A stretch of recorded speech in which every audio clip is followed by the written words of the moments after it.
आज अपन Python hands on करेंगे। इसका जो पीसीए मतलब प्रिंसिपल कंपोनेंट एनालिसिस जो है इसका हैंड्स ऑन करेंगे। तो उसके पहले अपन फटाफट जो है अपन ने जो पहले किया वो देख लेते हैं कि भाई मल्टी डायमेंशन डेटा जैसे होता है, 3 डायमेंशन के ऊपर होता है तो हम प्लॉट नहीं कर पाते हैं, विजुअल नहीं कर पाते हैं।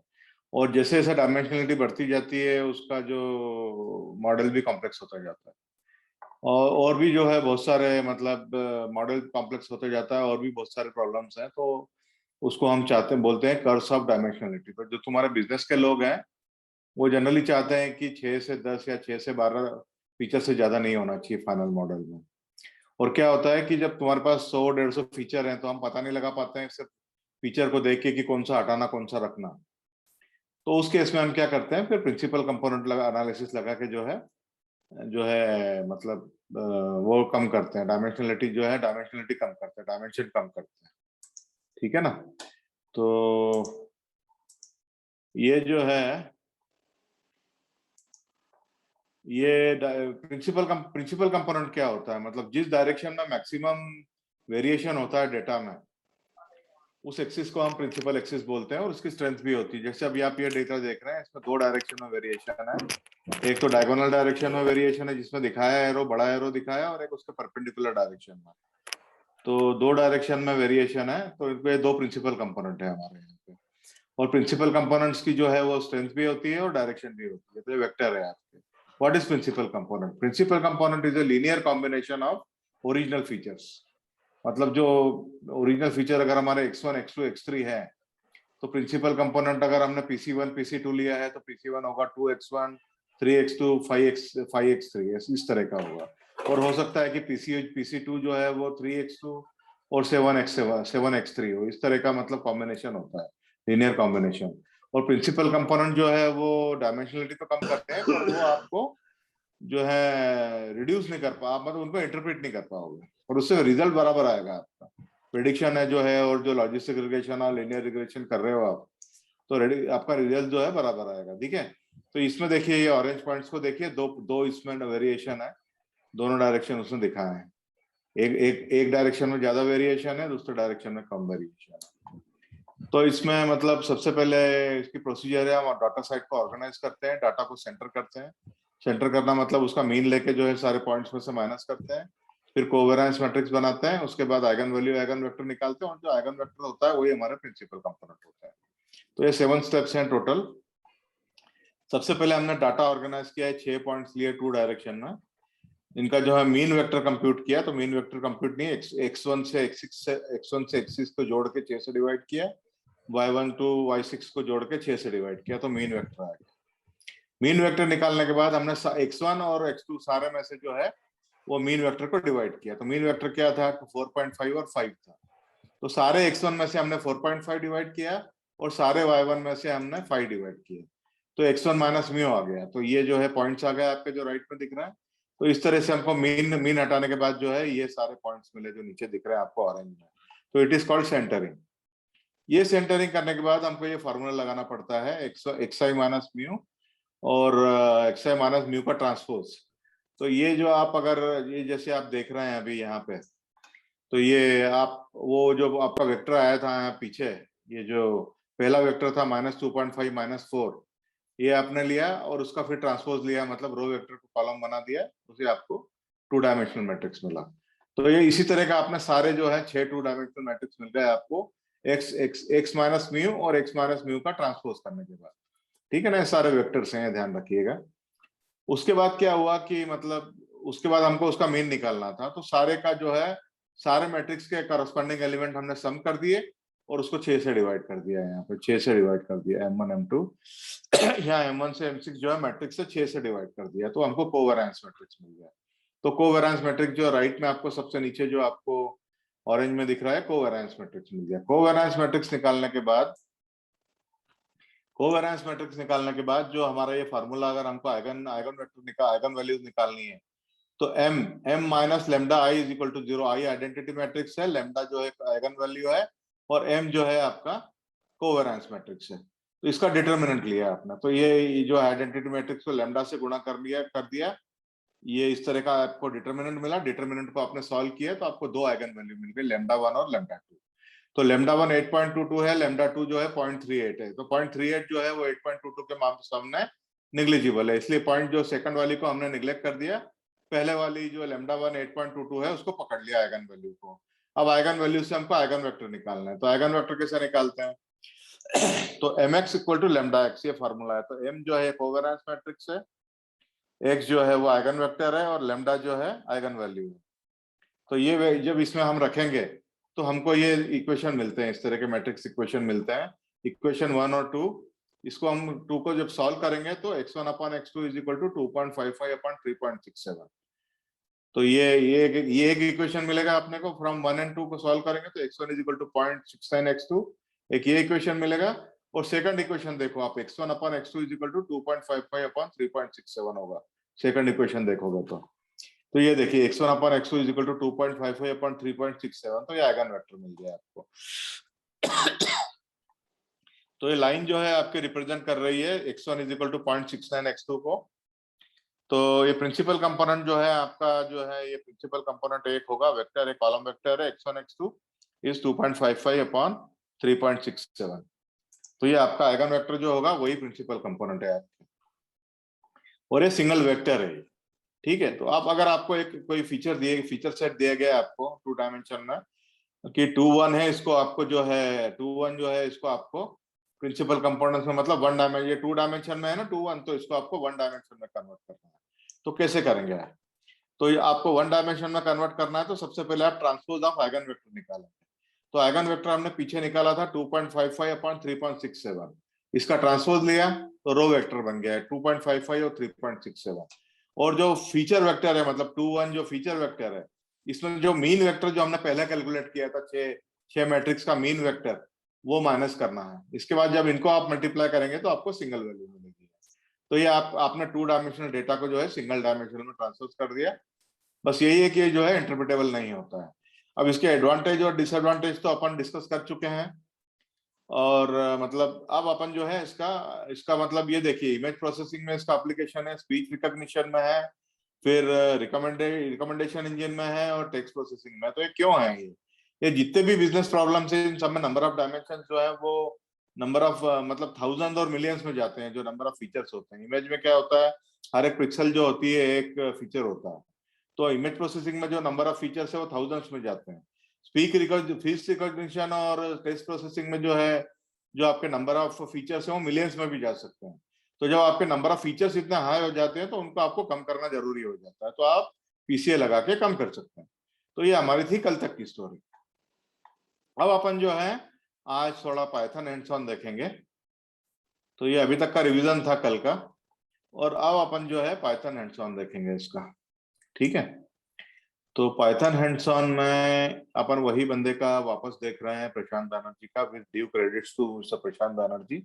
So he has again created for beginners, he has again created a very good Kaggle kernel with theory and practice both. तो ये है EDA, मतलब एक्सप्लोरेटरी डाटा एनालिसिस, और उसने फिर उसमें पीसीए भी लगाया है, पास में प्रिंसिपल कंपोनेंट एनालिसिस भी लगाया है, और उसके बाद उससे जो प्रिंसिपल कंपोनेंट एनालिसिस लगाने के बाद जो डेटा आया उसके ऊपर उसने लॉजिस्टिक रिग्रेशन लगाया, ठीक है ना। तो ये थ्योरी जो है अपन डिस्कस कर चुके हैं पहले, तो अगर आपको मतलब रिवीजन करना है तो आप इसको पढ़ सकते हैं। तो ये डेटा सेट देखिए किस तरह का है डेटा सेट हमारे पास। ये जो डेटा सेट है, मैं आपको बताना चाहता हूँ। हाँ, ये डेटा सेट जो है हमारे पास लॉजिस्टिक रिग्रेशन का डेटा सेट है। तो adult census income, adult census मतलब जो हमारा जनगणना होती है ना, भारत की जनगणना, एडल्ट की जो जनगणना है, एडल्ट की है, सिर्फ ये जनगणना में तो बच्चे भी आते हैं, पर ये सिर्फ अगर एडल्ट का सेंसस अगर लें हम, तो ये यूएस का डेटा है 1994 का, सेंसस ब्यूरो डेटाबेस जो यूएस का है।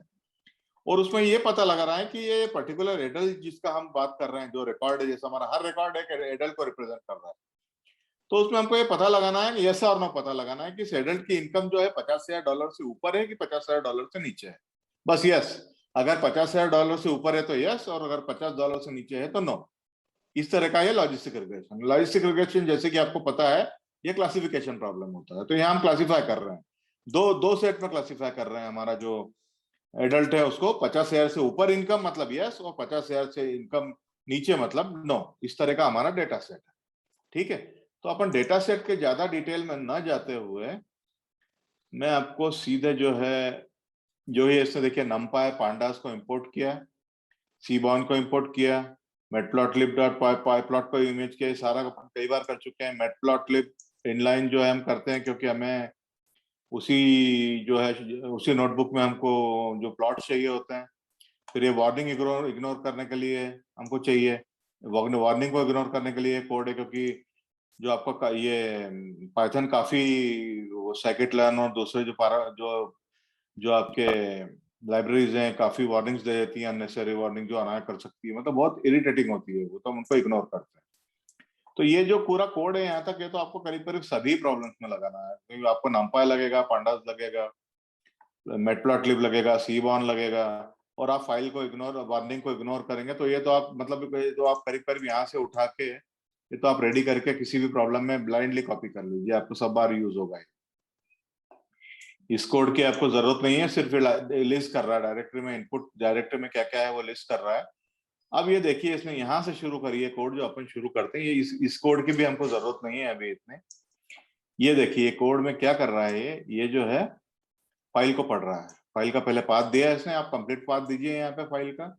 और अगर आपकी फाइल उसी डायरेक्टरी में है जहाँ पे आपका नोटबुक है तो आपको फाइल का पाथ देने की जरूरत नहीं है, आप सिर्फ फाइल का नाम दे सकते हैं, pd.read_csv। और एक नई चीज यहाँ पे ये दिख रही है, यहाँ पे encode equal to Latin underscore one, Latin. तो आप पूछेंगे ये क्या है, फाइल तो हम पढ़ रहे थे अभी तक, फाइल तक तो हमको पता था, पर ये एनकोडिंग क्या है। तो अभी क्या होता है जब ये मतलब कुछ भी लोग कोड करके जो फाइल बनाते हैं तो एक पर्टिकुलर तरह की एनकोडिंग यूज करते हैं, कई तरह की एनकोडिंग होती है। तो लेटिन-1 एक तरह की एनकोडिंग है जिसको लिख करके उसने जिस ओरिजिनल जिस बंदे ने adult.csv बनाई है, तो वो जब उसने उसको फाइल को लिखा तो उसने ये एनकोडिंग यूज की है, मतलब लेटिन-1 की। तो हमको जब फाइल हम पढ़ रहे हैं तो हम तो आस्की में पढ़ रहे हैं फाइल, तो हमको डिकोड करने के लिए ये वापस देना पड़ेगा कि हाँ इसी जो है एनकोडिंग ये है। तो ये तुम्हारे पे इसको पांडास को पता लगता है कि इस एनकोडिंग को यूज करके फाइल को पढ़ना है। एनकोडिंग मतलब कोड कर देता है वो, मतलब जो फाइल उसने बनाई है तो लेटिन-1 से कोड की है इसने। जब आप डिकोड करोगे तो आपको बताना पड़ेगा कि किस एनकोडिंग से आपने की थी। तो ये थोड़ा सा है ना ट्रिकी होता है, क्योंकि आपको जब फाइल मिलेगी adult.csv, अगर उसके साथ रीडमी फाइल नहीं है, अगर उसने नहीं दी है रीडमी फाइल और उसने बताया नहीं है कि एनकोडिंग क्या है, तो आपको ये लेटिन-1 और बहुत सारे की जो एनकोडिंग और भी यूज होती है वो आपको गेस करना पड़ेगा। 5-6 तरह की जो कॉमन एनकोडिंग है वो अलग अलग यूज करना पड़ेगी, ठीक है ना।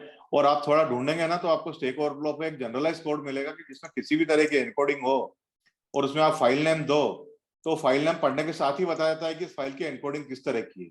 तो फाइल उस कोड से आप उसके एनकोडिंग निकाल लो और वो एनकोडिंग यहाँ पे डाल दो। अगर वो नहीं करना है तो फिर आप 5-6 तरह की जो कॉमन एनकोडिंग होती है वो आपको यहाँ पे अलग अलग तरह की ट्राई करनी पड़ेगी। तो ये थोड़ा सा ट्रिकी पार्ट होता है, मतलब ये किसी भी लाइन को इसको सीएसवी को पढ़ने का, सीएसवी को या पढ़ने का एक मतलब ये ट्रिकी पार्ट होता है। या तो आपको कोड से पहले पता लगा लो कि इस फाइल की जो adult.csv इसकी एनकोडिंग कौन सी है और वो एनकोडिंग आप जो है यूज करो, या फिर आपको 5-6 तरह की जो एनकोडिंग है वो यूज कर करके ट्रायल एंड एरर से देखना पड़ेगा कि फाइल प्रॉपरली रीड हो रही है कि नहीं। तो आपकी चॉइस है आप क्या करना चाहते हैं, ठीक है। तो ये सिंपल आपने फाइल रीड की और फाइल का शेप पता लगाया, इसमें 32,561 रोज है, 15 कॉलम। 15 में एक जो है वो आपका यस नो का जो इनकम का कॉलम है, इनकम 50,000 से कम की ज्यादा वो एक कॉलम है, और 14 जो है इनपुट वेरिएबल है। हेड देखिए इसका, जब इसने हेड प्लॉट किया डीएफ का तो देखिए किस तरह का, मतलब किस तरह का डेटा है। वर्किंग क्लास दिया हुआ है, एजुकेशन दी हुई है, एजुकेशन नंबर ऑफ ईयर्स कितना है, मैरिटल स्टेटस आदमी का, occupation, relationship, not in family, family है कि नहीं, फिर जो है रेस क्या है, व्हाइट है, ब्लैक है, मेल है, फीमेल है, capital capital loss, hours hours per week जो है कितना काम करता है, native of the country, native कौन से कंट्री का, यूनाइटेड स्टेट्स का है, यूके का है। तो ये तो सब यूएस का ही डाटा है, तो मोस्टली ये यूएस ही रहेगा। तो ये सब तरह का देखिए इनकम जो है, इनकम में नीचे दिया है less than equal to 50K। तो आप इसको हटा देंगे less than equal to 50K को, और यहाँ पे यस और नो डाल देंगे। 50K से ऊपर है तो यस और 50K से नीचे है तो नो, ऐसा डालना पड़ेगा आपको इसको हटा के, तो डेटा क्लीनिंग में आता है। क्योंकि इस तरह का जो इनपुट है ये less than equal to 50K जो लिखा हुआ है इनकम, ये आपका साइकिट लर्न या जो भी आप मॉडलिंग का एल्गोरिदम है वो लेगा नहीं है। तो आपको यहाँ पे येस और नो डालना पड़ेगा, 0 या 1 डालना पड़ेगा आपको, ठीक है ना। तो ये आपको कन्वर्ट करना पड़ेगा, और ये सारे जितने भी ये क्वेश्चन मार्क है इनको भी आपको ट्रीट करना पड़ेगा। ये सब मिसिंग डाटा में आ गए, ये सब डाटा है नहीं यहाँ पे। जिसने भी डाटा कलेक्ट किया है उसको पता नहीं इसका वर्किंग क्लास क्या है, तो ये डाटा को आपको ट्रीट करना पड़ेगा, है ना। क्वेश्चन मार्क को लेगा नहीं साइकिट लर्न, ठीक है। तो ये इस तरह से आपको देखिए, तो ये डाटा को उसमें इन्फो जो है आप हमेशा करते हैं, 3-4 बार कर चुके हैं। इसमें देखिए काफी नल है, इसमें नल किसी में भी नहीं है, सब में जो है पूरे पूरे जो है पूरे पूरे एलिमेंट्स हैं, तो नल किसी में भी नहीं है। दूसरा जो है, इसने क्या किया, देखो यहाँ पे इस कोड से क्या, ये जो कोड दिखा है ना डीएफ, ये जो कोड मैंने हाईलाइट कर रखा, मैं थोड़ा बड़ा करता हूँ आपको दिखाने के लिए, थोड़ा बड़ा किया मैंने ये। तो ये कोड जो दिखा मैंने हाईलाइट क्या करता जाऊंगा मैं कोड, वही लाइन के अपन डिस्कस करेंगे। तो जहां भी DF is equal to question mark है, उसने उसको कैसे रिप्लेस कर दिया, एनपी मतलब आपका नंपाई डॉट एनएन से, एनएन से रिप्लेस कर दिया। एनएन से क्यों रिप्लेस कर दिया, वो उसको मतलब जो है एनएन जो है मिसिंग वैल्यू है उसकी ट्रीटमेंट को अलग से कर रहा है, ठीक है ना। तो क्वेश्चन मार्क को उसने एनएन से रिप्लेस कर दिया है, और एनएन को बाद में वो फिल करेगा किसी ना किसी चीज से। एनएन मतलब क्या है, आपका मिसिंग वैल्यू हो गई। फिर ये चेक कर रहा है कि जो है डीएफ डॉट इन्फो उसने चेक किया, है ना, ये तो रूटीन है। फिर इसमें क्या है कि जो है मिसिंग वैल्यू जो है मोड से, जैसे कि मिसिंग वैल्यू है ना, जितनी भी मिसिंग वैल्यू मतलब आपका जो जहां भी ब्लैंक है या फिर एनएन है, उसको ये लोग उससे इससे रिप्लेस कर रहा है। देखो ये देखिए कैसे रिप्लेस कर रहा है। तो इसने क्या किया, फॉर कॉलम इन, इसमें इसको मिसिंग वैल्यू मिली इसमें। तो इसमें देखिए ऊपर किसी में मिलेंगे उसको, देखिए इसमें 31,000 है, मतलब इसमें मिसिंग वैल्यू है, 32 नहीं है। ओरिजिनल रोज 32 है ना, इसमें 30,000 है, तो इसमें मिसिंग वैल्यूज हैं, इसमें भी 30,000 है। ठीक है, ये म्यूट करो जैन साहब म्यूट करो। तो मैं एक मिनट म्यूट करता हूं। तो ये 3 में इसको मिसिंग वैल्यूज मिली, क्योंकि इसमें जो है मिसिंग वैल्यूज हैं या फिर एन है। तो इसने क्या किया, फॉर लूप लगाया। फॉर लूप 3 बार चलेगा, एक बार वर्क क्लास लेगा, एक बार ऑक्यूपेशन लेगा, एक बार नेटिव डॉट कंट्री लेगा, ठीक है ना। तो ये 3 बार लेगा, और ये जब एक एक बार जब आएगा, तो जब बीएफ कॉलम मतलब वो पर्टिकुलर कॉलम में आएगा, फिल एन मतलब जहां पे भी एन है, मतलब जहां पे वैल्यू अवेलेबल नहीं है, फिल एन करते हैं ना अपने आप, कई बार कर चुके हैं फिल एन।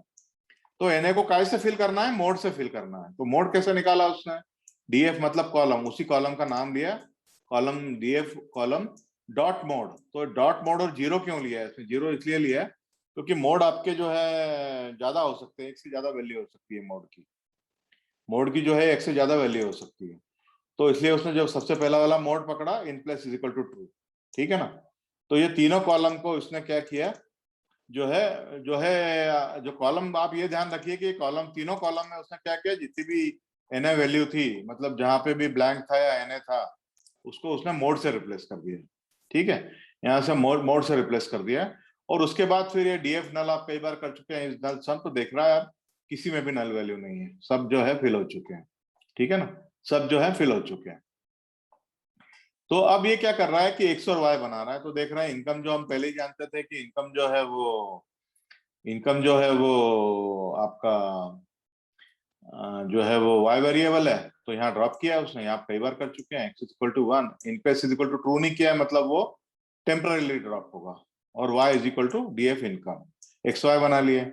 x को इसने जो है सिर्फ हेड कर को हेड बना के देखा है। फिर क्या किया, जो ट्रेंड टेस्ट स्प्लिट जो आप कई बार कर चुके हैं already, train test and split जो है कर दिया है। टेस्ट साइड जो है 70% डाटा उसने जो है ट्रेन में लिया, और 30% डाटा जो है टेस्ट में लिया। Random set is equal to 0, इसने 0 दिया है। 42, 100 जो भी आपका नंबर चाहिए वो ले सकते हैं आप नंबर, पर हर बार एनालिसिस में वही नंबर रिपीट करिएगा। अब देखिए इसने क्या किया कि मतलब ये कैटेगरिकल कॉलम सारे अलग निकाल दिए। कैटेगरिकल मतलब जो स्ट्रिंग वाले थे कॉलम थे, ये सारे अलग निकाल दिए इसमें, कैटेगरिकल कॉलम्स, ठीक है ना। Marital status, education, work class, sex, native country, सारे अलग निकाल दिए। अलग निकाल के इसको क्या कर रहा है ये, अभी आपको अगर किसी साइंटिफिक मॉडल में अगर इसको देना है, तो आपको ये सबको नंबर में करना पड़ेगा। तो अभी ये सारे कॉलम स्ट्रिंग में है तो नंबर में देना पड़ेगा। तो आप या तो चाहे तो वन हॉट एनकोडिंग यूज कर सकते हैं, जैसे हमेशा से आप वन हॉट के एनकोडिंग यूज करते आए हैं, पर इसने क्या किया है, वन हॉट एनकोडिंग यूज ना करते हुए लेबल एनकोडर यूज किया है, लेबल एनकोडर यूज किया है। तो देखिए सब फीचर्स इन कैटेगरिकल। तो कैटेगरिकल क्या है, कैटेगरिकल एक लिस्ट है, कैटेगरिकल एक लिस्ट है, फीचर इन कैटेगरिकल। तो मतलब जितनी ये लिस्ट में जितने भी एलिमेंट है उतनी बार ये फॉर लूप चलेगा, ठीक है ना। लेबल एनकोडर जो है उसने इंस्टेंशिएट किया, यहाँ पे सिंपल इंस्टेंशिएट किया, और एक्सट्रेन फीचर मतलब एक्सट्रेन में जो एक्सट्रेन वाई ट्रेन जो अपने ऊपर निकाला था, यहाँ पे एक्सट्रेन वाई ट्रेन निकाला था ना, अपने स्प्लिट किया था तब, एक्सट्रेन वाई ट्रेन और एक्सटेस्ट और वाई टेस्ट निकाला था। तो ये एक्सट्रेन में इसने क्या किया, फीचर को लिया, जो फॉर लूप में जो फीचर आएगा, पहली बार वर्क क्लास आएगा, दूसरी बार एजुकेशन आएगा, तीसरी बार मैरिटल स्टेटस आएगा, चौथी बार ऑक्यूपेशन आएगा, इस तरह से आएगा। तो उसके बाद उसने क्या किया, फीट अंडरस्कोर ट्रांसफॉर्म, एली का जो इंस्टेंस बनाया था उसका फीट अंडरस्कोर ट्रांसफॉर्म किया, और जो है वो फीचर इसमें डाल दिए, ठीक है ना। तो फीचर डालने से क्या हुआ कि फीचर में जितने भी स्ट्रिंग वेरिएबल थे, अगर इसमें 3 तरह के वेरिएबल थे, इसमें वर्क क्लास में 3 वेरिएबल थे, अगर मिडिल क्लास, हाई क्लास और लोअर क्लास, ऐसे अगर 3 वेरिएबल थे, फॉर एग्जांपल बोल रहा हूं मैं, अगर 3 वेरिएबल थे तो एक को 1 असाइन हो जाएगा, दूसरा 2 हो जाएगा, तीसरा 3 हो जाएगा, ठीक है ना। तो ऐसे ही उसने एक्स टेस्ट में कर दिया और वाई ट्रेन एक्स ट्रेन में कर दिया और एक्स टेस्ट में कर दिया। पर आप देखिए इसने जो लेबल एनकोडर यूज किया है, तो ये क्या करेगा कि आपके जो एक्स ट्रेन है, मैं उसमें जैसे फीचर, इसमें नंबर ऑफ फीचर जैसे 3 है, तो एक को नंबर 1 असाइन करेगा, दूसरे को नंबर 2 असाइन करेगा और तीसरे को नंबर 3 असाइन करेगा। अब इसमें आप देखिए कि स्ट्रेंथ हो गई, एक जो है 3 जो है वो 2 से ज्यादा है, 2 है वो 1 से ज्यादा, जबकि आपका वर्क क्लास है, इसमें इस तरह का कोई ग्रेडेशन नहीं है, वर्क क्लास में कोई ग्रेडेशन नहीं है, पर यहाँ पे ग्रेडेशन आ गया। तो अगर आप मैं इसकी जगह होता तो मैं ये लेबल एनकोडर ना यूज करके मैं वन हॉट एनकोडर यूज करता, क्योंकि लेबल एनकोडर से ग्रेडेशन आ गया है। जैसे 3 फीचर है तो एक हो गया, एक 2 हो गया, एक 3 हो गया, तो इसकी स्ट्रेंथ हो गई, मतलब तो उस तरह से मशीन लर्निंग एल्गोरिथम बायस हो जाएगा। तो मैं लेवल एनकोडर ना यूज करके मैं तो वन हॉट एनकोडर यूज करता। पर वन हॉट एनकोडर से ये नुकसान था कि अगर 3 कॉलम थे तो अपने इसमें 3 कॉलम और ऐड हो जाते हैं हमारे एनालिसिस में। अभी लेवल एनकोडर एनालिसिस को एक फायदा हुआ कि 1 2 3 जो असाइन हुआ है वो सिंगल कॉलम में असाइन होगा, ठीक है ना।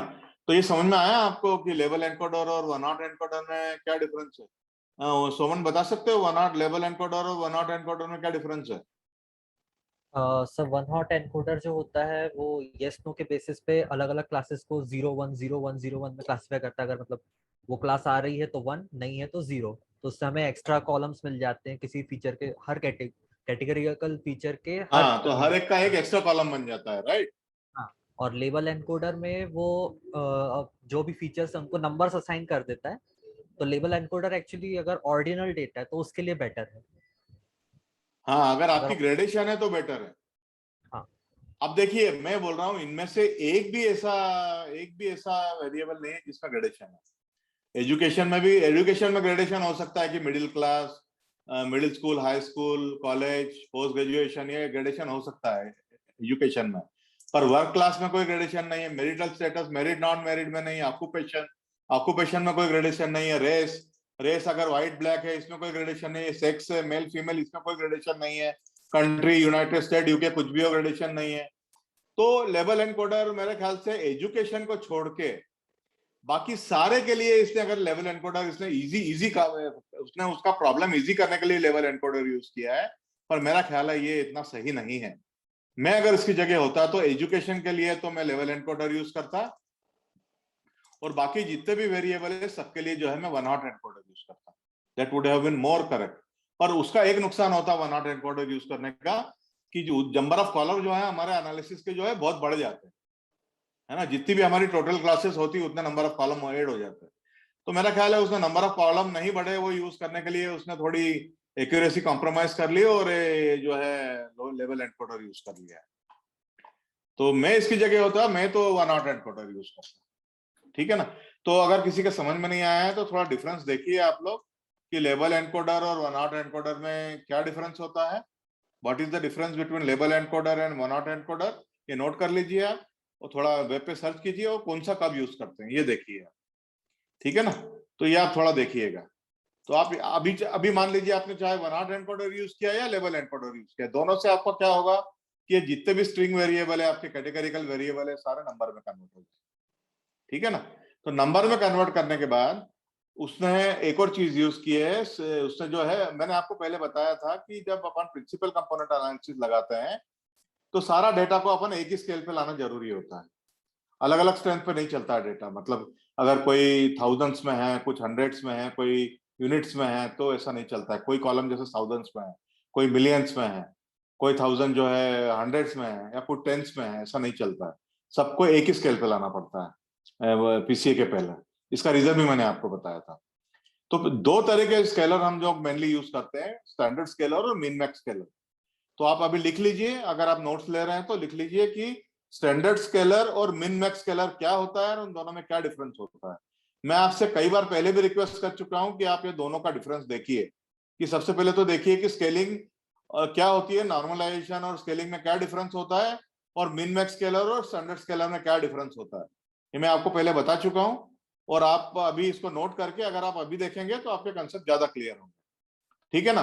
तो इसने कुछ नहीं, इसने जो है, आप चाहते तो यहाँ मिड मैक्स स्केलर भी यूज कर सकते थे, पर स्टैंडर्ड स्केलर यूज करना मोर कॉमन है, तो इसने स्टैंडर्ड स्केलर जो है यूज किया है। तो एक्सट्रेन को जो क्या किया, स्टैंडर्ड स्केलर लिया है इसने, scalar feet underscore transform, simple.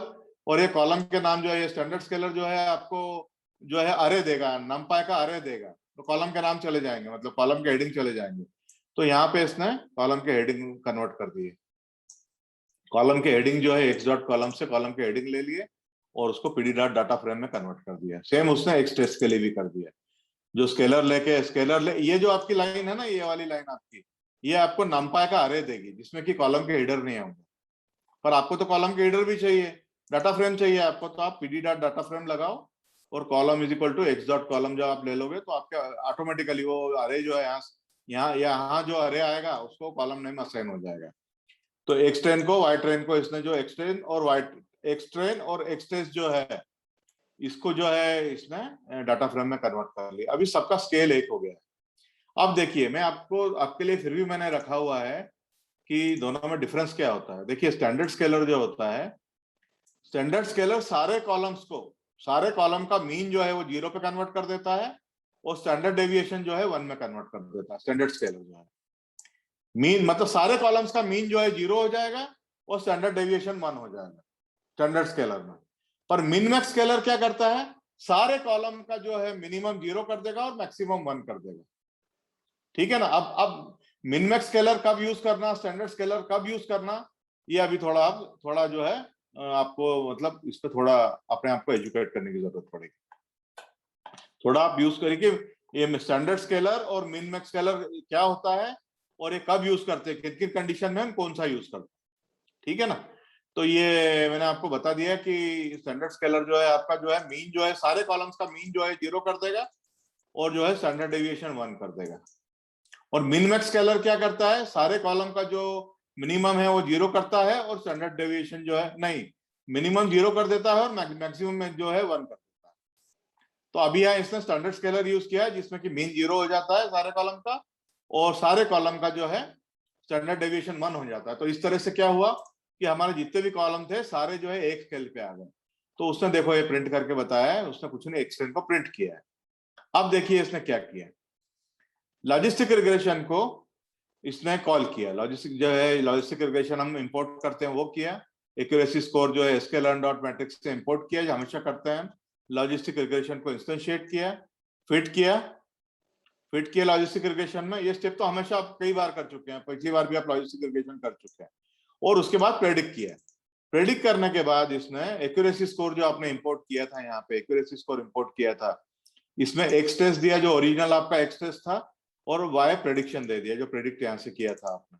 तो इसमें टेस्ट भी दे, जो ग्राउंड ट्रूथ था वो भी दे दिया आपने और प्रेडिक्टेड वैल्यू भी दे दी। तो ये आप ये जो है आपने जब लॉजिस्टिक रिग्रेशन का असाइनमेंट किया था तो ये आप कई बार कर चुके हैं। तो देखिए एक्यूरेसी क्या है, उसकी एक्यूरेसी 0.82 है, ठीक है, 0.8218 आई, ठीक है। अब आप ये ध्यान रखिए कि इसने प्रिंसिपल कंपोनेंट एनालिसिस अभी किया नहीं। इसने क्या किया कि मतलब सिंपल जो है स्टैंडर्डाइजेशन किया, स्टैंडर्ड स्केलर लगा के और फिर जो है लॉजिस्टिक रिग्रेशन से इसने आपको बताया कि एक्यूरेसी 0.82 आ रही है। अब ये क्या करेगा, लॉजिस्टिक रिग्रेशन विद पीसीए।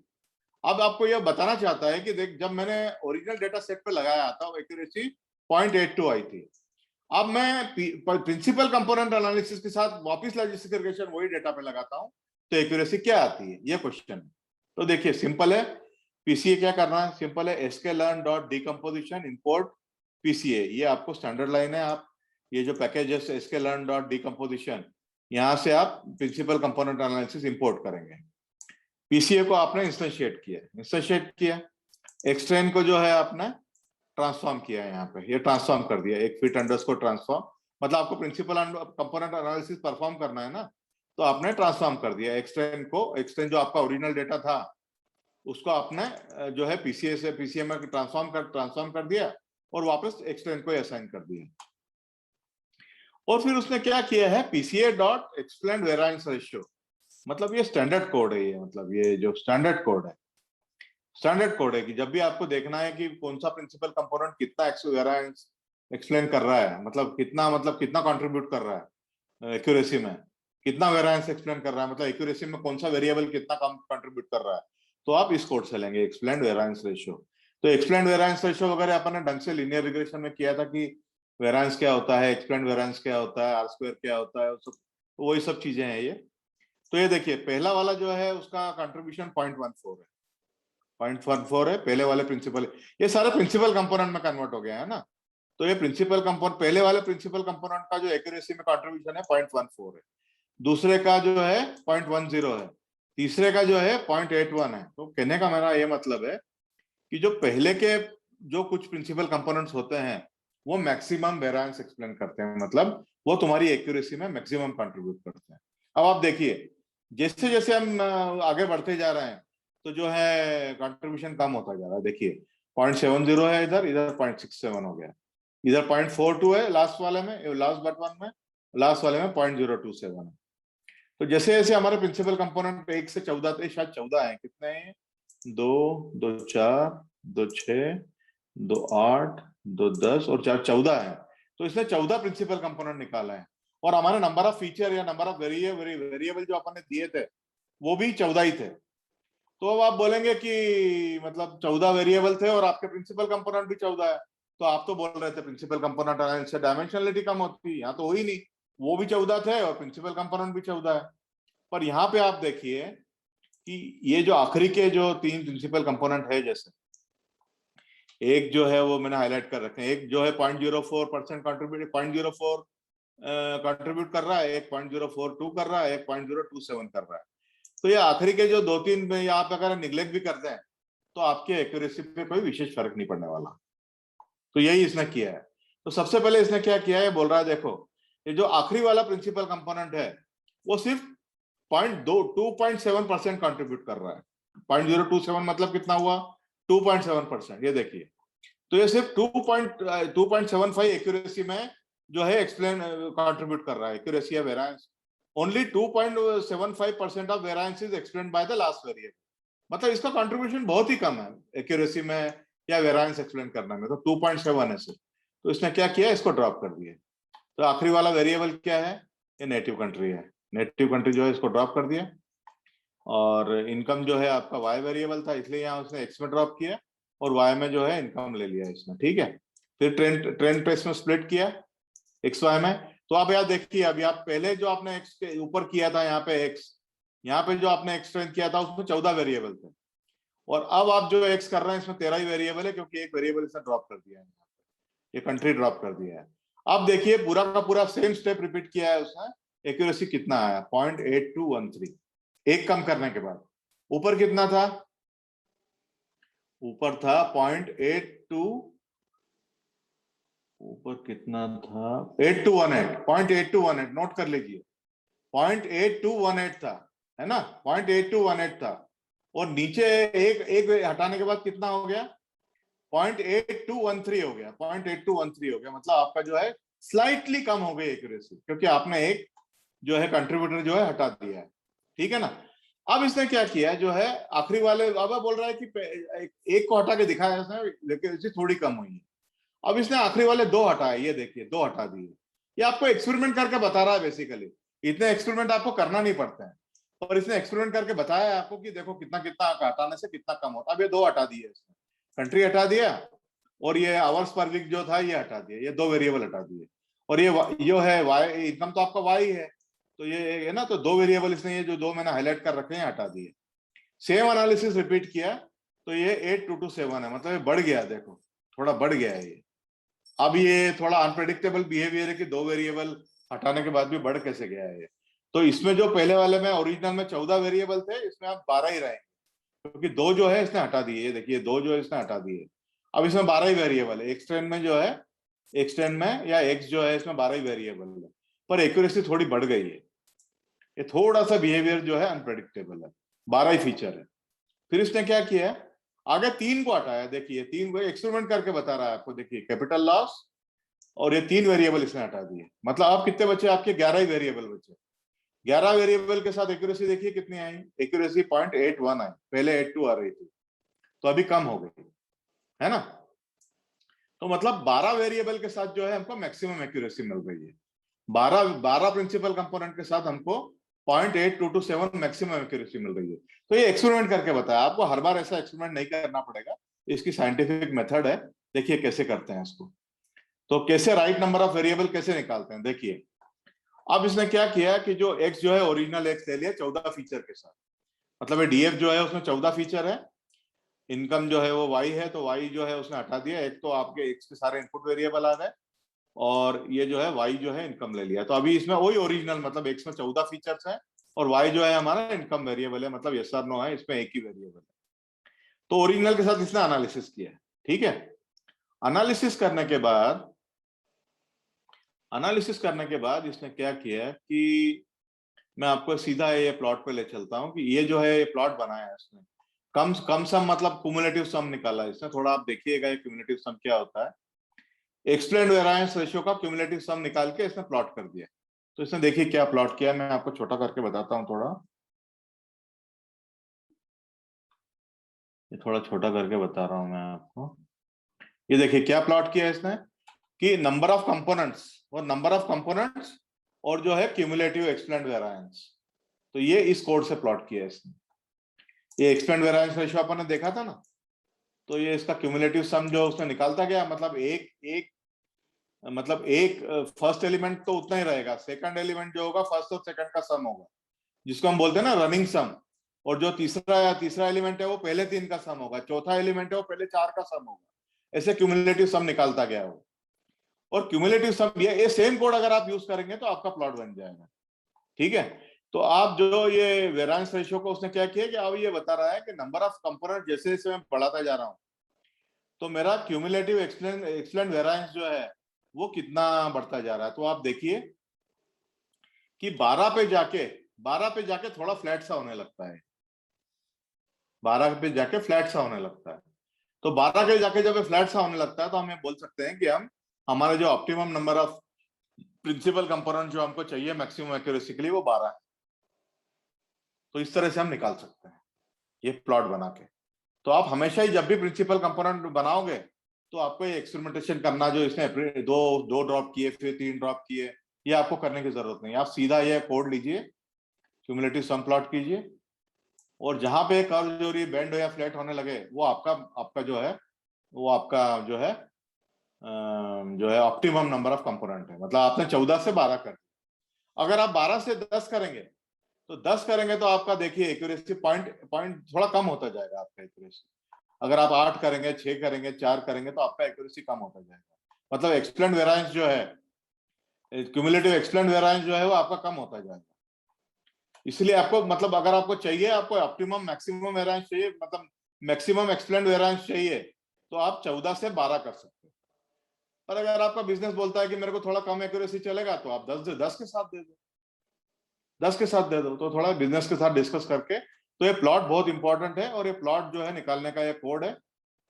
अगर ये समझ में नहीं आया किसी को कि ये प्लॉट कैसे निकाला है, तो ये मतलब मैं आपको बोलता हूँ, आप देखिए मैं आपको बताता हूँ किस तरह से निकाला है प्लॉट। तो जैसे ये है, मैं आपको बताता हूँ ये किस तरह का प्लॉट निकाला है इसमें। कैंसल। ये देखिए, तो आपके जो है ये नंबर ऑफ कंपोनेंट्स है, नंबर ऑफ कंपोनेंट्स है, ठीक है। और जो है एक्सप्लेन्ड अंडरस्कोर वेरिएंस, ये आपका, और ये नंबर ऑफ कंपोनेंट है, ये आपके पास डेटा है। ये डेटा कैसे आता है? तो ये डेटा आपके जो है, ये डेटा आपके इससे आता है। ये एक्सप्लेन्ड वेरिएंस रेशियो जो है ये आपको देता है ये डेटा। तो अगर आपके पास एक कंपोनेंट है, नंबर ऑफ कंपोनेंट एक है, तो आपका एक्सप्लेन्ड एक नंबर ऑफ कंपोनेंट अगर एक है आपका, तो एक्सप्लेन्ड वेरिएंस जो है, आप मान लीजिए मैं एक फिक्टिशियस डेटा ले रहा हूँ 20%, जो है 0.2 है, आप पॉइंट में ले रहे हैं ना अपन, तो 20% है, 0.2 है, 0.2। अगर आपके पास दो कंपोनेंट है तो ये बढ़ के जो है 0.3 हो जाता है, ठीक है। आप जैसे जैसे कंपोनेंट बढ़ाएगा आपका जो है एक्सप्लेन्ड वेरिएंस बढ़ता जाएगा ना, क्योंकि बढ़ता जाएगा आपके एक्यूरेसी। ये हो गया पॉइंट जो है 445 हो गया, ठीक है। अब मैं सिर्फ 5 ही कंपोनेंट लेता हूं, तो ये 5 कंपोनेंट है जैसे मेरे पास, तो ये 5 कंपोनेंट के साथ ये हो गया 0.5, ठीक है ना। तो अब मैं कैसे ले रहा हूं, ये कम सम जो है ना, क्यूम सम, ये क्यूम सम जो दिख रहा है आपको, ये क्यूम सम क्या करता है, क्यूमुलेटिव लेता है सबका। क्यूमुलेटिव कैसे लेता है? तो क्यूमुलेटिव ये इस तरह से लेता है, जैसे क्यूम सम जो है ना, ये क्यूमुलेटिव सम जो है, क्यूमुलेटिव अंडरस्कोर सम, ऐसा मान लेते हैं अपन इसको। तो ये जो क्यूमुलेटिव सम जो है ना, तो पहले वाले के टाइम में तो ये जो है 0.2 ही रखा है, क्योंकि यहाँ सम करने को कुछ नहीं है। अब दो है ना, दो एलिमेंट आपने एक के लिए दो, आपने जो नंबर ऑफ कंपोनेंट दो कर दिए, तो जो है एक्सप्लेन्ड वेरिएंस जुड़ जाएगा दोनों का, क्योंकि आप दो एलिमेंट हो। तो अभी कितना हुआ? 0.5 है ना, ये हो गया। अब चौथे वाले तीसरे के लिए कितना होगा? 0.95, राइट, वेरी गुड। और चौथे वाले के लिए कितना होगा? 1.45। अब ये 1.45 तो खैर गलत हो जाएगा, पर इसको अपन मान लेते हैं कि ये अगर ये 0.01 है, क्योंकि 1 से ऊपर तो जा ही नहीं सकता, ये 0.01 है ना, तो ये हो गया 0.96, ठीक है, 0.96। तो ये चीज जो है क्यूमुलेटिव सम जो है आपका निकालता जाता है, कि आपके जैसे नंबर ऑफ कंपोनेंट बढ़ते जा रहे हैं, ये नंबर ऑफ कंपोनेंट जो है 4 हुआ है यहाँ पे, तो जैसे जैसे आपके नंबर ऑफ कंपोनेंट बढ़ते जाएंगे, तो आपका जो है एक्सप्लेन्ड वेरिएंस बढ़ता जाएगा, क्योंकि आपके नंबर ऑफ कंपोनेंट बढ़ते गए हैं और आपके मॉडल में जो है इंफॉर्मेशन बढ़ती जा रही है, इसलिए जो है नंबर ऑफ कंपोनेंट बढ़ते गए, ठीक है। तो इस तरह से, तो यही जो चीज उसने लिया है, ये जो नंबर ऑफ कंपोनेंट जो है, नंबर ऑफ कंपोनेंट ये एक्स एक्सिस पे लिया है 1 2 3 4, और ये जो कुमसुम जो है, ये कुमसुम जो है इसने वाई एक्सिस पे लिया है। तो इस तरह से कुमसुम जो है इसने लेके कम सम जो है ये इसने प्लॉट किया है। देखिए नंबर ऑफ कंपोनेंट 1 to 14, क्योंकि हमारे 14 मैक्सिमम कंपोनेंट है, और जो हमारा वेरिएंस जो है, वो वेरिएंस जो है क्युमुलेटिव हमेशा 1 तक ही जाएगा, 100% से ज्यादा तो एक्सप्लेन नहीं कर सकते ना, तो ये 1 तक, तो ये हमेशा 0 से 1 रहेगा, और ये जो है इसने प्लॉट कर दिया। तो ये आप कोड ले लेंगे, देखिए कोड भी यही कर रहा है, कम सम ले रहा है प्लॉट, और जो है इसने ये प्लॉट किया है, इसको इसने सिर्फ नाम दिया है, वाई लेबल दिया है। कोड आप ऐसा का ऐसा कॉपी कर लीजिए, थोड़ा समझ के कीजिए अगर करेंगे तो ये आपको ये कोड मिल जाएगा, और जहां पे फ्लैट होने लगे तो वहां समझ लीजिए वहां हमारा जो है मैक्सिमम, मतलब हमारा optimum number of principal components है। तो ये आपका खेल है। तो ये आप इसने जो एक्सपेरिमेंट करे ना यहाँ पे, कि पहले 1 ड्रॉप किया फिर 2 ड्रॉप किया, तो आपको कुछ भी नहीं करना है। अब ये जो है आपको क्या करना है, आपको बता रहा हूँ आपको कौन सी स्टेप फॉलो करना है। आपको क्या करना है, ये स्टेप तीनों फॉलो करना है। ये भी आप ये स्टेप, आपको ये स्टेप लेनी है, ये स्टेप लेनी है आपको। पीसीए को इंस्टेंशिएट करना है और फिट और ट्रांसफॉर्म करना है, आपका पीसीए लग गया। उसके बाद आप सीधे जो है इस स्टेप पे आइए, आप सीधे जो है बीच का सारा छोड़ दीजिए, सीधे जो है प्लॉट करने के स्टेप पे आइए, प्लॉट करने के स्टेप पे आइए, ये कोड उठाइए और जो है आपका जो आप यूज कीजिए, और आपको एक प्लॉट मिल जाएगा। इस प्लॉट से आपको पता चल जाएगा कि optimum number of principal component मेरे कितने हैं, और फिर उतने उस प्रिंसिपल कंपोनेंट जो है उसको यूज करके आप जो है इंस्टेंशिएट कर सकते हैं। तो मैं आपको बताऊंगा कैसे इंस्टेंशिएट करता है। तो इसके बाद देखिए उसने क्या किया कि जो है प्रिंसिपल कंपोनेंट लगाने के बाद, तो आप देखिए इसको, मतलब प्रॉब्लम को, ये बिगिनर्स के लिए ही है, तो ये हो गया। इसके बाद अभी अपना थोड़ा और बचा है, ये आप पढ़ने के लिए भी काफी कुछ है यहाँ पे। तो पढ़ने के लिए भी काफी कुछ है, तो आपका रिवीजन भी हो जाएगा हमने जो कल किया था उसका। तो मैं आपको अब ये थोड़ा और बचा है अपना, मैं यहाँ पे 2 मिनट का ब्रेक कर रहा हूँ। यहाँ पे अगर किसी को कुछ समझ में नहीं आया तो पूछिए प्लीज। तो ये हमारा समझ लीजिए 80% हो चुका है, थोड़ा सा और बचा है हमारा, वो मैं आपको दूसरे कर्नल से समझाऊंगा कागल के। एक हमारे महाशय और हैं उन्होंने भी अच्छा कर्नल बनाया विग्नर्स के लिए, तो मेरे को कुछ कोड मेरे को वहां से बताना है आपको, क्योंकि वो इसने नहीं लिया, उसका जैसे लेना चाहिए था पर इसने लिया नहीं। तो ये सिंपल है, आपको अगर समझ में नहीं आया है तो, समझ में आया है तो पूछिए। आपको समझ में आया है सोमाने? हाँ सर। नीमा, हाँ सर आया। कोई लेडीज है क्या आज?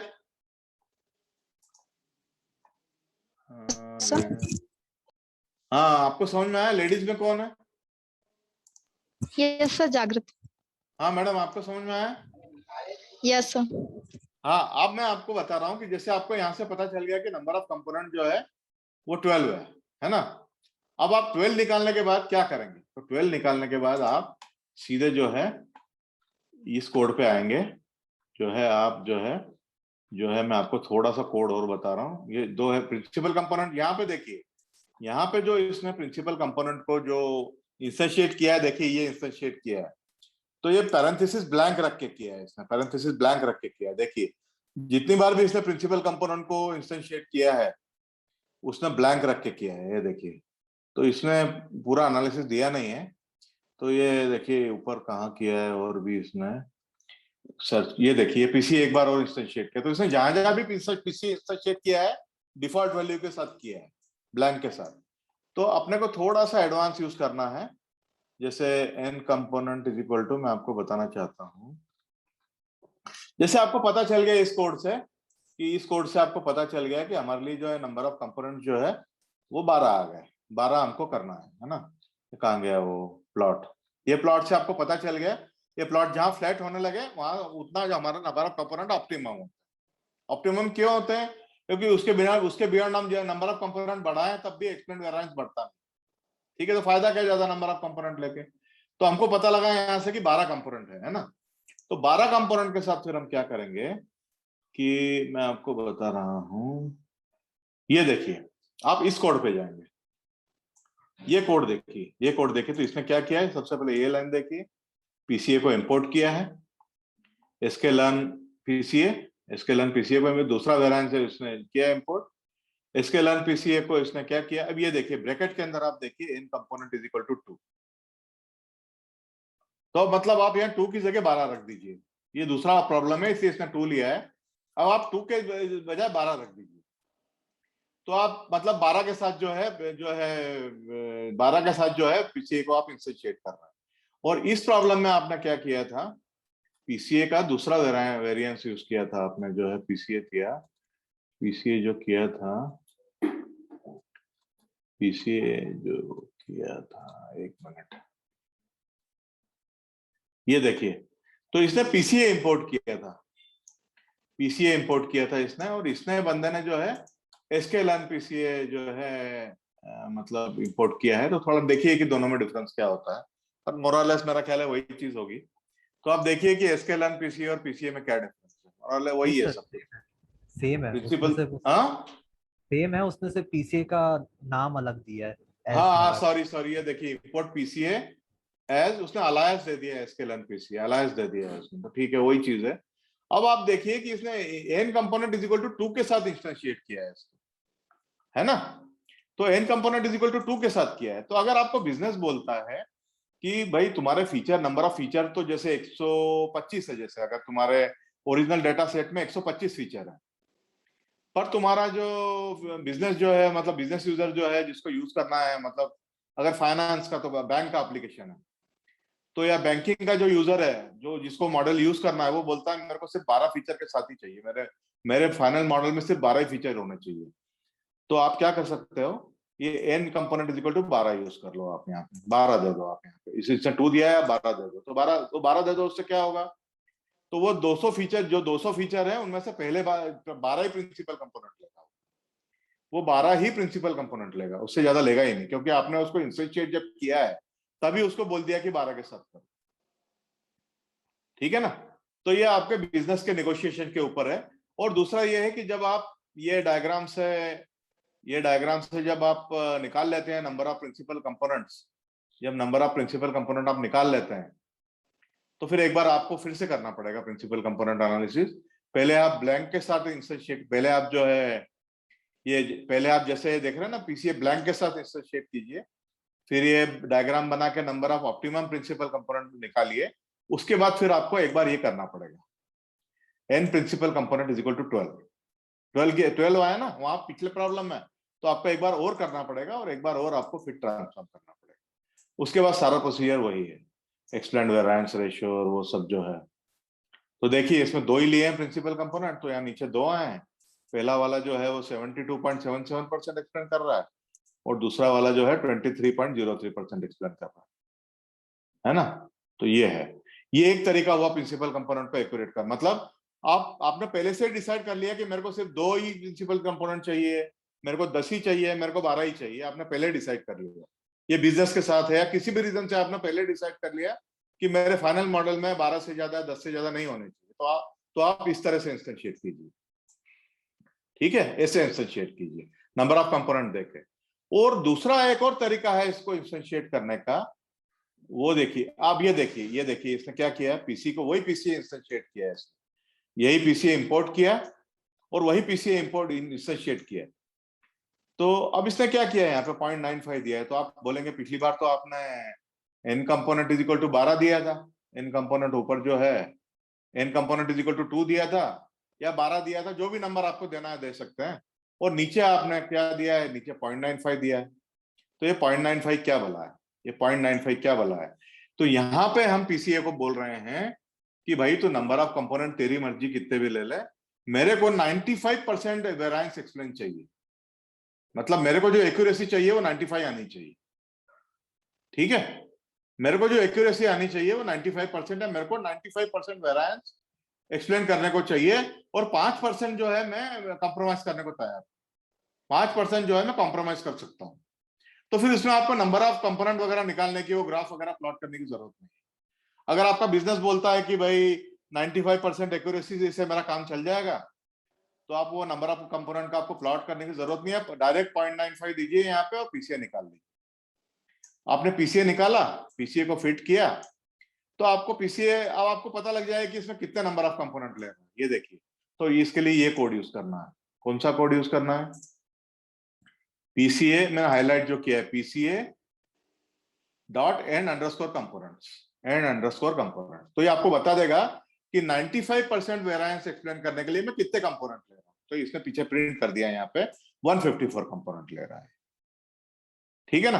तो आप 3 तरह से पीसीए बना रहे हैं, एक तो आप ब्लैंक इंस्टेंशिएट करते हैं, फिर आप जो है एक ब्लैंक इंस्टेंशिएट करते हैं, फिर आप जो है एक जो है एक आप इस तरह से इंस्टेंशिएट करते हैं, n components equal to 2 number of component देके इंस्टेंशिएट करते हैं, और तीसरा तरीका है आप एक्यूरेसी या वेरिएंस जितना आपको चाहिए उतना देके इंस्टेंशिएट करते हैं। तो ये 3 तरीके हैं आपके पीसीए को इंस्टेंशिएट करने के, काम वही है, पर आपका जैसा बिजनेस सिचुएशन हो उस तरीके से आप यूज कर सकते हो। अगर आपके नंबर ऑफ कंपोनेंट फिक्स है तो आप ऊपर n कंपोनेंट देके यूज करिए, अगर आपको एक्यूरेसी फिक्स है, नंबर ऑफ कंपोनेंट से आपको मतलब नहीं है, तो आप एक्यूरेसी देके दीजिए, अगर आपको दोनों से ही कोई मतलब नहीं तो आप ब्लैंक देके कीजिए। ब्लैंक देके कीजिए मतलब जैसा इस बंदे ने किया है, देखो जैसा इस बंदे ने ब्लैंक देके किया है ना, यहाँ पे ये देखो ये ब्लैंक देके किया है। तो इससे आप इसमें ना तो आपने नंबर ऑफ कंपोनेंट दिए ना तो इसने आपसे एक्यूरेसी दी, तो फिर उस केस में आप ये प्लॉट करके जो है ऑप्टिमम नंबर ऑफ कंपोनेंट वगैरह जो है निकाल सकते हैं। तो ये आपको पीसीए जो है फ्लेक्सिबिलिटी दे रहा है, तो ये मैं आपको बताना चाहता हूँ। और दूसरा, अगर आप ये प्रॉब्लम को देखेंगे, ये एडल्ट सेंसर्स का जो प्रॉब्लम है, इसमें आप देखेंगे कि इसने जो प्रिंसिपल कंपोनेंट लगाने के बाद भी जो इसकी एक्यूरेसी है वो कोई ज्यादा कम नहीं हुई है। वो 0.82 थी तो पॉइंट जो है और बढ़ी गई है, मतलब 1-2 कम करने के बाद जो है, तो ज्यादा लॉस नहीं हुआ है इसका एक्यूरेसी का। ये देखिए इसने जब 11 ली, 11 फीचर, तो 11 फीचर के साथ जो है 0.81 है, और जब पूरे के पूरे 14 फीचर लिए थे तो 0.82 थी। तो इतना तो मेरा ख्याल है कई बिजनेस सिचुएशन ऐसी होगी जिसमें कि बिजनेस जो है इतना एक्यूरेसी का जो डिफरेंस है 0.1%, 10% को 0.1%, 2% एक्यूरेसी ऊपर नीचे जो है टॉलरेट कर लेगा। पर कुछ बिजनेस सिचुएशन ऐसी होती है जैसे फ्रॉड डिटेक्शन, तो फ्रॉड डिटेक्शन में वो 0.3% एक्यूरेसी, 0.4% एक्यूरेसी वो भी टॉलरेट नहीं करता। वो फिर उनको उतना भी अगर मिल जाए, क्योंकि वो ट्रांजेक्शन के वॉल्यूम इतने ज्यादा होते हैं कि अगर आपके मॉडल की एक्यूरेसी 0.3%, 0.4% से भी बढ़ जाती है तो बैंक को जो है उसमें $1 मिलियन सेव हो जाते हैं, 10-15 और फ्रॉड जो है डिटेक्ट हो जाते हैं, तो उनको फायदा होता है। तो बिजनेस सिचुएशन पर डिपेंड करता है कि बिजनेस यूजर कितनी एक्यूरेसी पे कॉम्प्रोमाइज करने के लिए तैयार है। पर ये ध्यान रखिए कि इन जनरल जब हम प्रिंसिपल कंपोनेंट लगा के जब नंबर ऑफ प्रिंसिपल कंपोनेंट कम करते हैं, जब ओरिजिनल फीचर 14 है और हमने 12 कर दिया प्रिंसिपल कंपोनेंट लगा के, तो इन जनरल एक्यूरेसी जो है थोड़ी कम होगी। पर हम यहाँ देख रहे हैं कि इस केस में बढ़ी भी है। ये देखिए, इसने जब 12 बनाया, 12 फीचर बनाया तो 0.82 आई, और जब इसने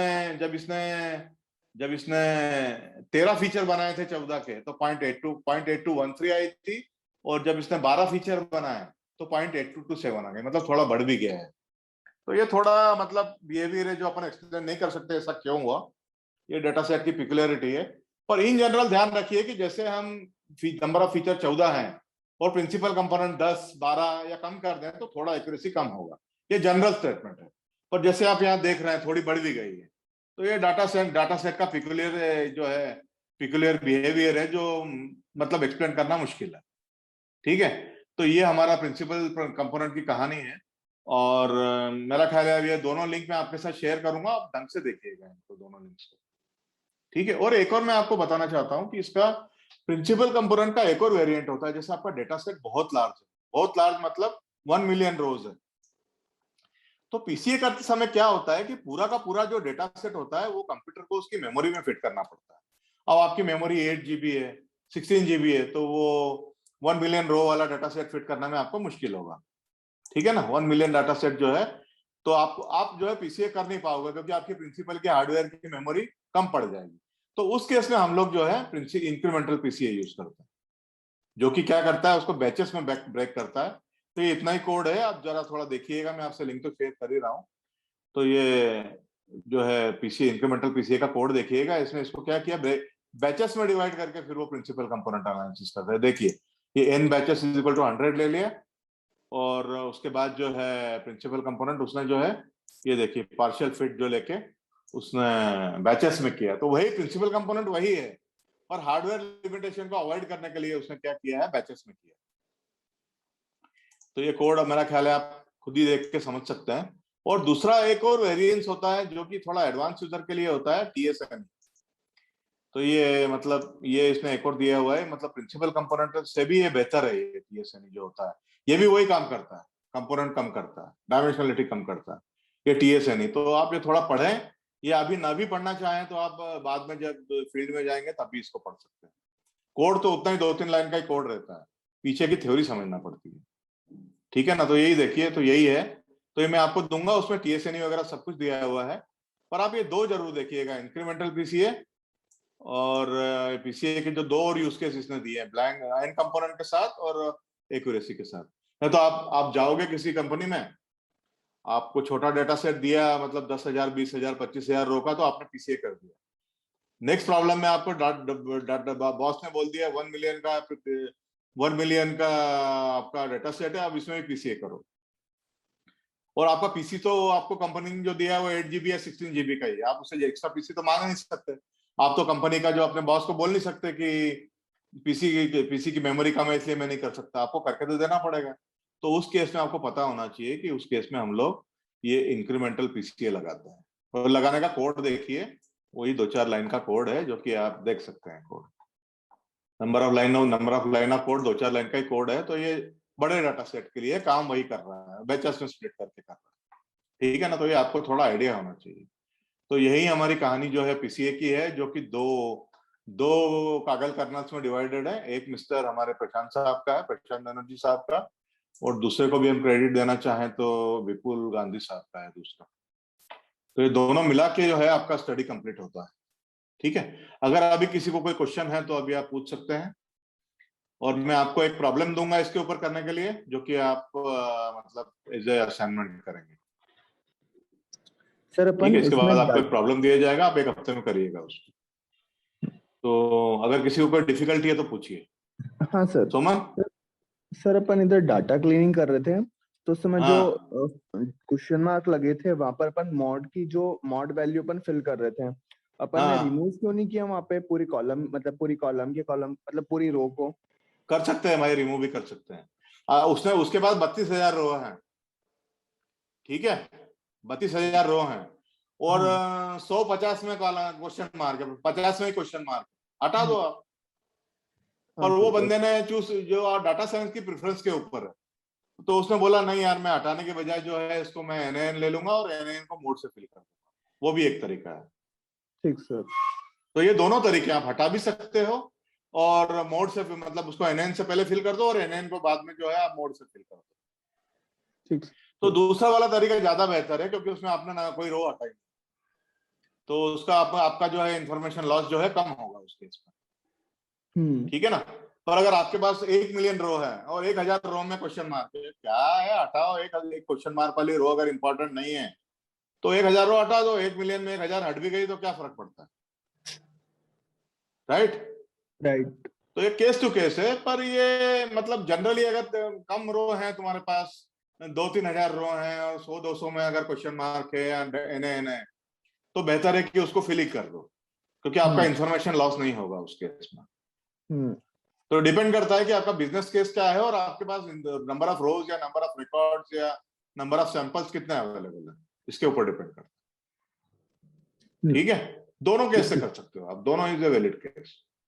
ओके। पर यही है कि हटाने से कुछ इंफॉर्मेशन लॉस तो होगा ही ना। हाँ। और जैसे कि मैंने बताया 1 मिलियन में 100-200 है, तो फिर क्या है, इट इज नेग्लिजिबल ना, हटाओ फिर। बड़े लेवल के लिए कर सकते हैं, छोटे लेवल के लिए सही हाँ, नहीं छोटे रहेगा। लेवल के लिए नहीं कर सकते। तो ये जो मतलब, और डिपेंड करता है डाटा साइंटिस्ट की प्रेफरेंस के ऊपर। कुछ लोग जो है इतने मतलब इसको बोलते हैं प्यूरिस्ट होते हैं कि उनको 2 रो हटाना भी पसंद नहीं है, तो फिर वो फिलिंग करते हैं। तो वो डिपेंड करता है डाटा साइंस की प्रेफरेंस के, डाटा साइंटिस्ट की प्रेफरेंस के ऊपर भी डिपेंड करता है कि वो क्या अप्रोच लेता है, और बिजनेस प्रॉब्लम पे भी ऑफकोर्स डिपेंड करेगा, ठीक है ना। तो क्या अप्रोच लेता है, ऐसी बहुत सारी अप्रोच है। आपने अपन एक इसमें लेंगे अभी, एक इसका सेपरेट लेक्चर है, फीचर इंजीनियरिंग का सेपरेट लेक्चर है अपना। तो उसमें मैं आपको मिसिंग वैल्यू और ये सब आउटलायर ट्रीटमेंट इसका मैं सेपरेट बताऊंगा। तो हर एक के 3-3, 4-4, 5-5 अप्रोच है, आपकी जो मर्जी है, जैसी आपके सिचुएशन में सूट होती हो वैसा ले लो, ठीक है। तो एक अप्रोच नहीं होती है, मल्टीपल अप्रोच होती है। और डाटा साइंस जो है ये साइंस तो है ही है, पर ये मोर ऑफ ए आर्ट भी है, इसमें आर्ट काफी होता है। मतलब ये डाटा साइंस और सब्जेक्टिव भी है कि डाटा साइंटिस्ट किस तरह से एनालिसिस करना चाहता है। तो इसमें आर्ट का भी काफी कंपोनेंट है, मतलब ये फिजिक्स या मैथमेटिक्स नहीं है, 2 और 2 4 नहीं है। इसमें जो है काफी कुछ जो है डाटा साइंस में, डाटा साइंटिस्ट पे भी डिपेंड करता है कि वो क्या अप्रोच लेता है। जैसे कि मैंने आपको बताया है, इसने लेवल एनकोडर लिया था, राइट। जैसे इसने लेवल एनकोडर लिया ना, जैसे अपन यहाँ सर्च करें लेवल, ये देखिए लेवल एनकोडर लिया है इसने, है ना। तो इसकी जगह अगर मैं होता तो लेवल एनकोडर नहीं लेता, मैं तो 1 ही लेता, क्योंकि मुझे लगता है कि लेवल एनकोडर गलत है। लेवल एनकोडर में ग्रेडिंग हो जाती है, 1 2 3 जो है ग्रेडिंग हो गई, और यहाँ वर्किंग क्लास में, मैरिटल स्टेटस में, रिलेशनशिप में, रेस में, सेक्स में किसी भी तरह की ग्रेडिंग नहीं है। तो फिर ग्रेडिंग नहीं है तो तुम ग्रेडिंग कैसे कर सकते हो 1 2 3। तो मैं नहीं लेता है यहाँ पे। तो इसने क्या है, कॉलम, नंबर ऑफ कॉलम बचाने के लिए, डायमेंशनलिटी बचाने के लिए जो है बंदे ने लेवल एनकोडर ले लिया। तो डाटा साइंटिस्ट पे भी काफी डिपेंड करता है कि वो क्या अप्रोच लेना चाहते हैं। पर एक लार्ज, मतलब लार्ज जब हम रीजनिंग लगाते हैं, मतलब एक लार्ज रीजनिंग लगाते हैं तो सही होना चाहिए, मतलब स्टैटिस्टिकली सही होना चाहिए। और जो हम अगर एक जनरल रीजनिंग लगाएं तो प्रॉब्लम का अप्रोच सही होना चाहिए, ठीक है ना। छोटा मोटा इधर उधर वेरिएशन चल जाता है, ठीक है ना। जागृति, आपको कुछ प्रॉब्लम है?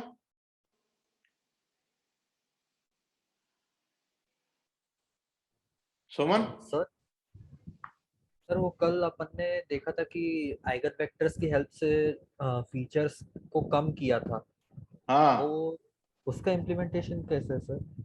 वो इम्प्लीमेंटेशन इसने करके बताया है, पर वो हैंड्स इम्प्लीमेंटेशन कोई कर नहीं सकता भाई। ये जो है ना, ये बंदा, हाँ सर। इसने वो इम्प्लीमेंटेशन करके बताया आइगन वेक्टर से। देखो ये जो है इसने करके बताया है वो, पर वो हम नहीं कर सकते भाई, वो तो उसने ऐसे, ये देखिए ये आइगन वैल्यू से जो है इसने करके बताया है, ये देखो करके बताया है इसने, आइगन डिकपॉन्ड, ये देखो आइगन वैल्यू वगैरह करके बताया है इसने क्या। और वो सिर्फ समझाने के लिए है भाई, जनरली हम कर नहीं सकते, क्योंकि मैंने आपको 3 तरीके बताया ना पीसीए करने के। हाँ सर। तो आपको कंपोनेंट जितने कम करना है उतने आप पीसीए इंस्टेंशिएट कम करते समय ही दे दो कि इन कंपोनेंट कितने देने हैं आपको, तो वो अपने आप ही इंटरनली आइगन वेक्टर वगैरह कैलकुलेट करके सबका, वो इंटरनली आइगन वेक्टर कैलकुलेट करता ही करता है। तो जो प्रोसीजर आप कॉल करते हो और जब फिट ट्रांसफॉर्म करते हो पीसीए को, तो वो आइगन वेक्टर वगैरह कैलकुलेट करेगा इंटरनली, जो आपको पता नहीं चलता। अच्छा।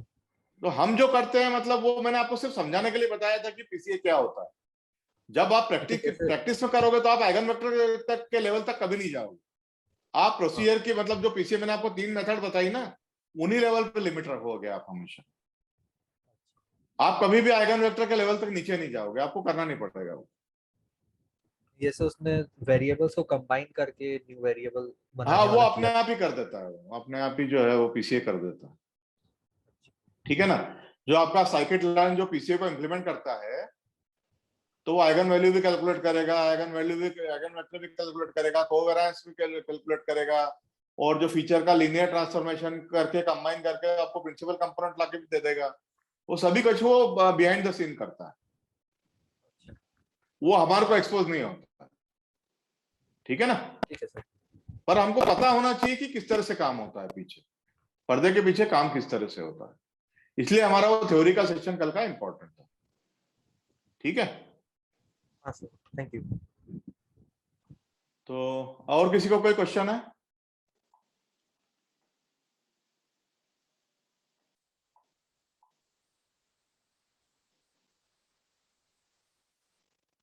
कौन कौन है अभी? काफी पार्टिसिपेंट है आज, आवाज तो आ ही नहीं रही है किसी की। जागृति, यस सर। हाँ कोई क्वेश्चन है अभी आपको? नहीं सर, अभी तो बस प्रोग्राम कर ये करके ही देखना पड़ेगा सर। हाँ करके देखो madam. Shubham, Mihir? No sir, no question. Shubham, yes sir. Shubham समझ में आया तुम्हारे? Yes sir. Yes sir. चलिए ठीक है, तो मैं दोनों लिंक शेयर कर रहा हूँ आपसे, और उसके बाद फिर मैं आपको असाइनमेंट भी दूंगा, तो आप करके देखिएगा।